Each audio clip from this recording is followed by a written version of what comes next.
Say good morning. Good morning, little doodle bug. There you are. Hey guys, so sorry for this chair. So I'm gonna be doing a little bit different of a video today. So today, maybe yesterday, I don't know what day it is. I know it's July, shebang. And it is Disability Pride Month. So, what does that mean? Okay, so Disability Pride Month started in the 90s after the Americans with Disabilities Act was passed. And I actually have, oh my, brief pause. I actually have an entry about this in my Commonplace Traveler, or my Traveler's Notebook that has my Commonplace Journal in it. That I can show you guys. So basically there was this thing called the Capitol Crawl. The Capitol Crawl happened on March 12th, 1990, when an estimated over 500 protesters marched from the White House to the west side of the Capitol to the People's House. Then over 60 activists dropped to the ground and crawled/dragged themselves up 83 marble steps with rolled up copies of the Declaration of Independence, which they handed to members of Congress as they reached the top of the stairs. It was over 80 degrees that day, and basically it pushed the Americans with Disabilities Act to be passed, which at that time provided basic amenities and protections to an estimated 40 million mentally and physically disabled citizens. And this is a quote from Anita Cameron, who had made it up the steps that day. We did it to show that we disabled people, as second-class citizens, needed change. But I think a lot of people forget that the ADA was the floor. It was not the ceiling. And then another activist by the name of Jennifer Keelan Chaffins. She was the youngest activist that took part in the protests. She was only 8 years old when she dropped out of her wheelchair and crawled up the steps, which this is her here with her mom hugging her when she got to the top of the steps. And she is quoted as saying, I'll take all night if I have to. So yeah, this is extremely important for the passage of the Americans with Disability Act, which previously, in like kind of disabled Americans history, previously, things with the ugly laws and institutionalization really being the standard, unfortunately, for disabled Americans' care. When all of that kind of changed towards more community-based support, this was kind of the next step, and we still really haven't moved farther than this. So you kind of know a little bit about the history of disability rights and activism, just a little smidge. If you want to know more, I suggest, researching the ugly laws,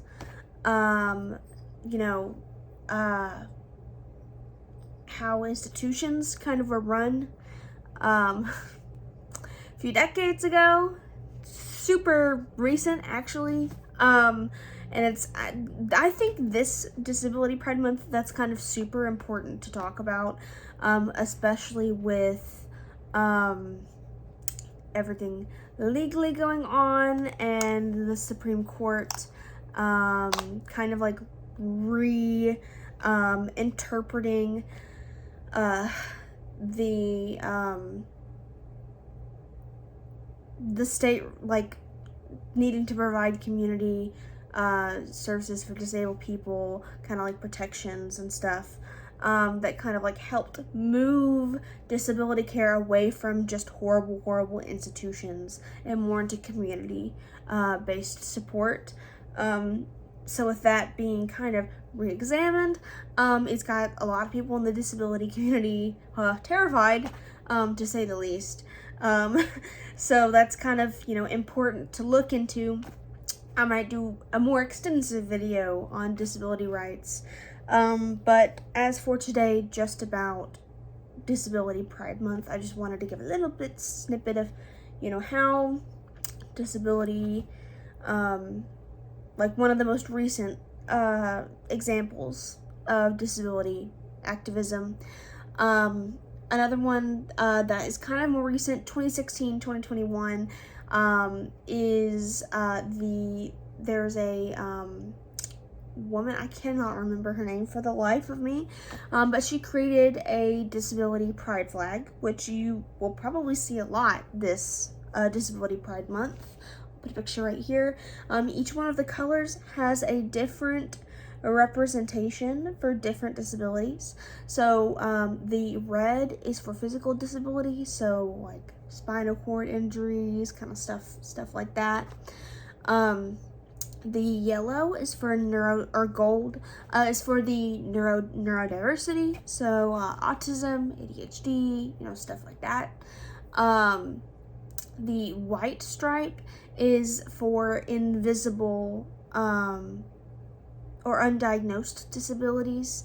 So an example, I have POTS, so lots of people with POTS, like you can't physically, an invisible disability means you cannot look at them and immediately kind of clock them, I guess, as disabled. That's a common, that and EDS, like, are kind of common, more invisible disabilities, or it could be also disabilities that don't really get as much support, also specifically because of that, in the medical community, kind of like how endometriosis isn't really studied at all. Actually, we have more studies on male pattern baldness. The blue stripe is for people with emotional and psychiatric disabilities, so things like bipolar disorder, like mental illnesses that could be disabling. And then the my brain is like totally spacing. The green stripe is for people with sensory disabilities, so blind, deafness, hard of hearing, all of that. And then the gray charcoal background is kind of a mourning color, like a representation of all the people lost in the disabled community due to neglect, medical abuse, violence, hate crimes, things like that. Just so they're there, because that's a huge part of it, unfortunately. And especially this month, I have seen, in the past few months, I have seen specifically people with myalgic encephalomyelitis. I can't even say it. Even though I have it, it's just like the moderate, very mild, moderate area.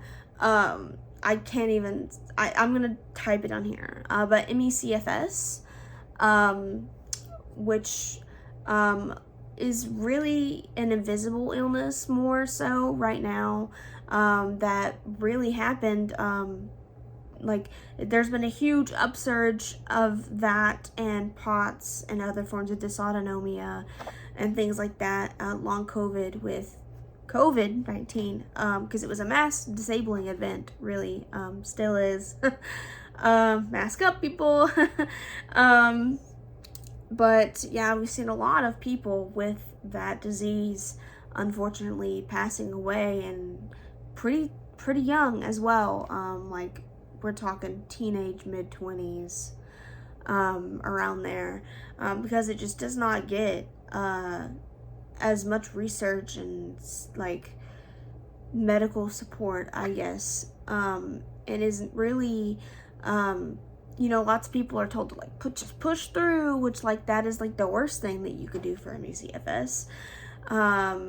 So that's just like kind of one example that kind of pops up to mind of the disabled community. The gray is really important there. I mean, all of the colors on that disability pride flag is super important, but people with disabilities alive and unfortunately passed away, like, that's a lot of grief. Like, being disabled and alive, you are kind of constantly grieving things, grieving your old self, grieving your old life, or grieving if you have always been disabled. I mean, not always. So there are people who are disabled who live full, happy, super happy lives, who would not change that they are disabled. And that's, all of that is valid. Every single experience is valid. But, that color is super important. All the colors are super important, really. But that is just kind of what the disability pride flag is about. Disabled community and all the different valid forms of disability representation. So, yep, that's the history, what the pride flag is, and some things that are important this Disability Month, or even how to celebrate Disability Pride Month. So things that are pretty important with Disability Pride Month is awareness, destigmatizing, awareness, destigmatization, community, safe spaces, and resources and celebration. So number one, awareness.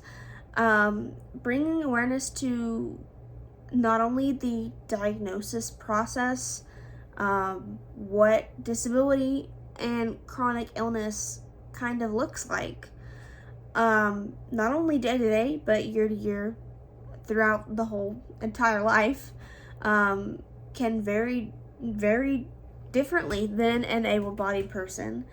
So bringing awareness not only to how life is different, good and bad, but also, disabled joy, disabled sorrow, like struggles, but also like awareness to different diseases that need kind of attention medically, societally, especially, like now you've seen it with long COVID a lot, like, lots of people don't understand. And that's kind of like, along with that, that's kind of where destigmatizing things comes in. So like, people saying this is a box, and everything inside this box is what disability and illness looks like, and this is the only way it can present, is we're trying to, because that's not, like, disability does not have a set look. Disabled people do not owe you their diagnosis, their medical history,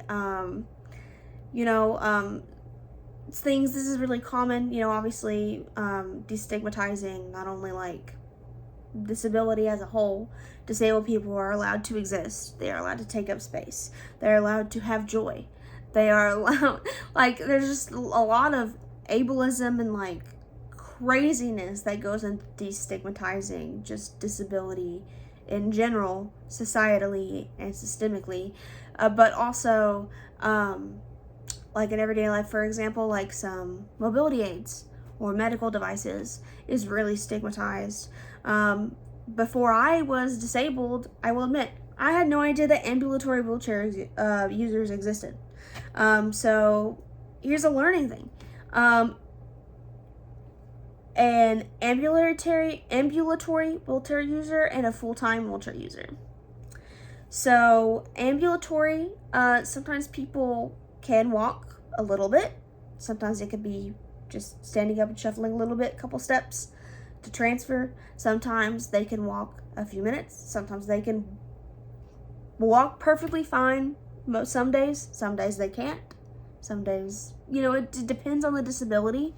Some people use wheelchairs for joint dismobility and pain, and fatigue, safety reasons. It's just safer, saving energy, ambulatory wise. And then full-time wheelchair users is kind of more people who might be paralyzed, have spinal cord injuries, or even sometimes people who can walk use a wheelchair full-time as well. But usually when someone says a full-time wheelchair user, it is kind of implied that they cannot walk, or sometimes stand up, and they have to use that wheelchair full-time. And that is something that is super stigmatized even within the disability community, I think, often, because it's not uncommon for people to stare. They stare. It's not uncommon for people to like demand to know why you're in a wheelchair, especially if you're an ambulatory wheelchair user and they see you get up out of your wheelchair or transfer out of your wheelchair.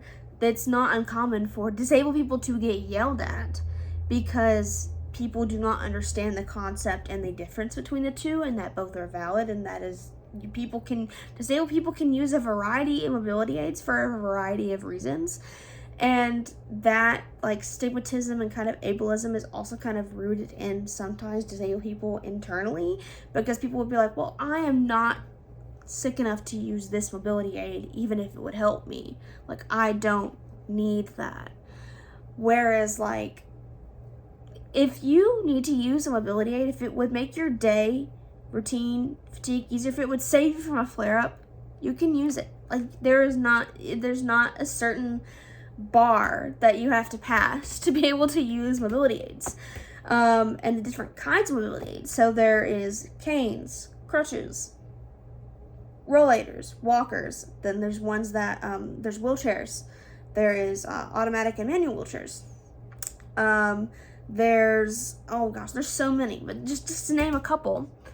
You know, so and as well as access to mobility aids. Did you know a custom wheelchair can range anywhere from $7,000 on the cheap end to $30-40 grand? My wheelchair I personally have is a used, like, I don't know, fourth owned, like, old hospital chair without the feet pedals that I bought for $75. My cane, I call her Leslie. She was, I believe, 45 or 50. Mobility aids can get pretty pricey. And for a lot of people, mobility aids can be the only way you can function or get around.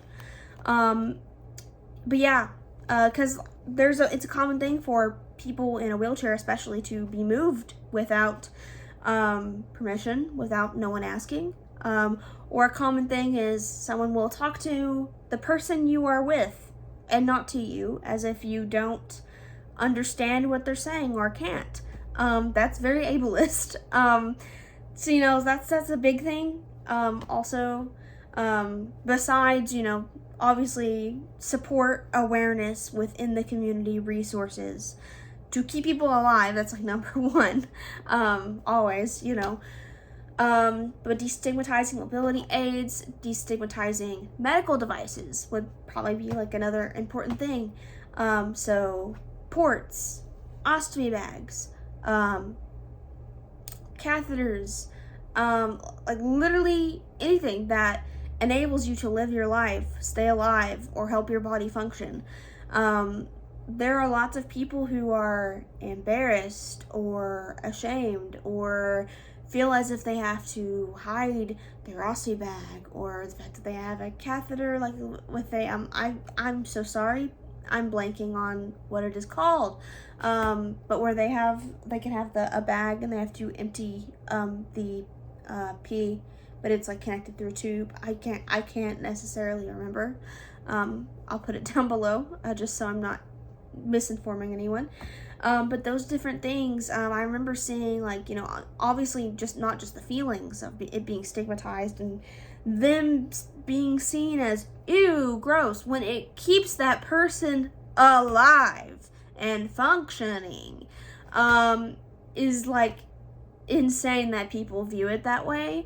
But I've, you know, there was a video that I saw not too long ago, of a person who had a G-tube, which, if you don't know, that's like a way of getting tube feeding.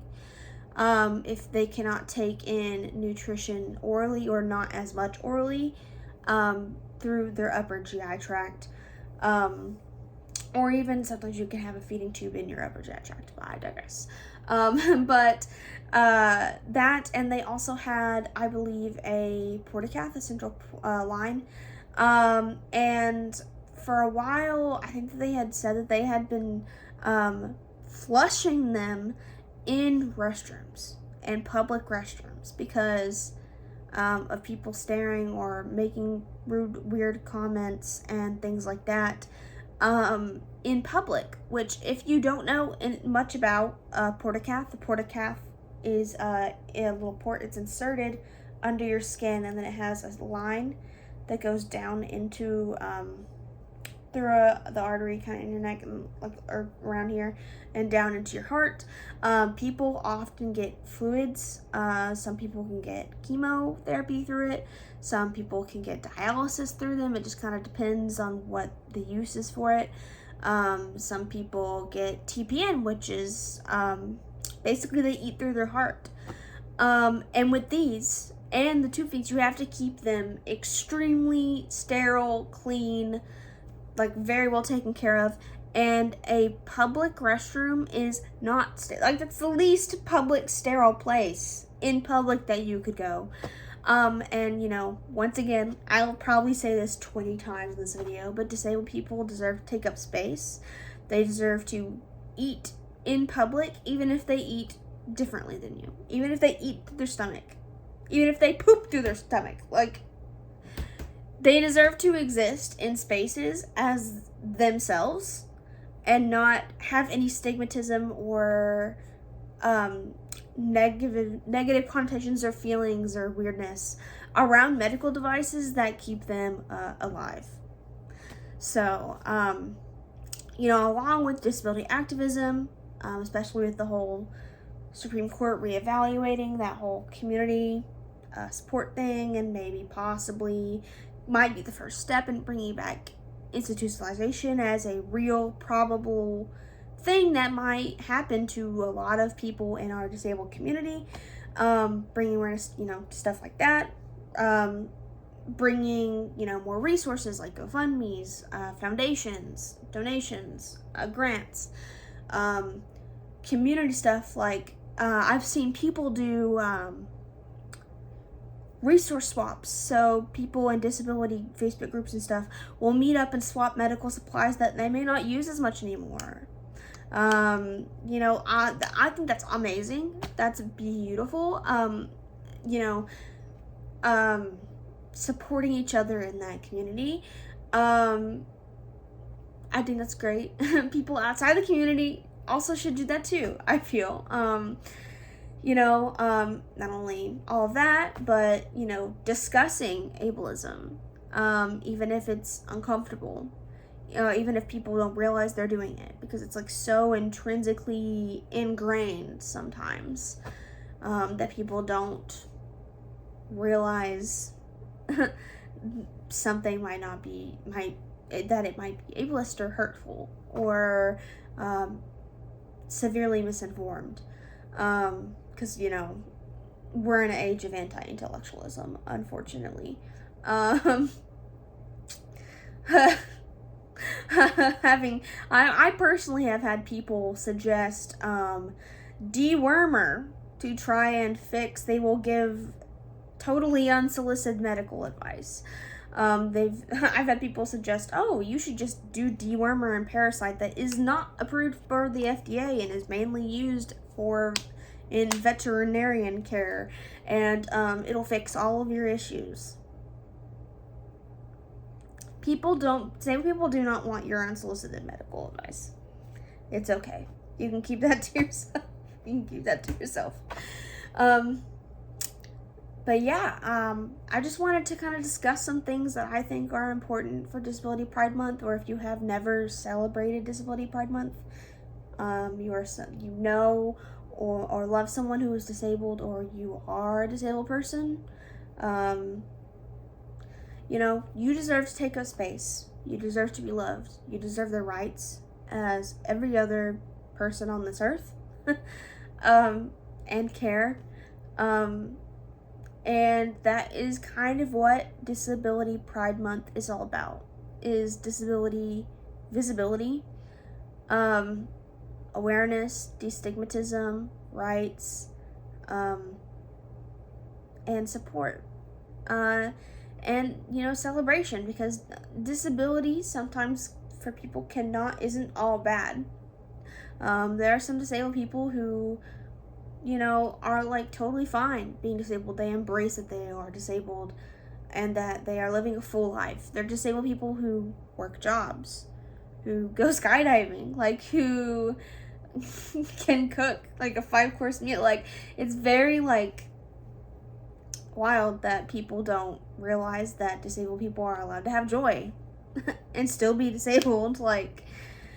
But if you are celebrating Disability Pride Month this month, I wish you a good month. I wish you some hope, happiness, and healing. And I don't know, share something about Disability Pride Month that you think is important or that you like. Yeah. I hope you guys have a good month. Happy Disability Pride.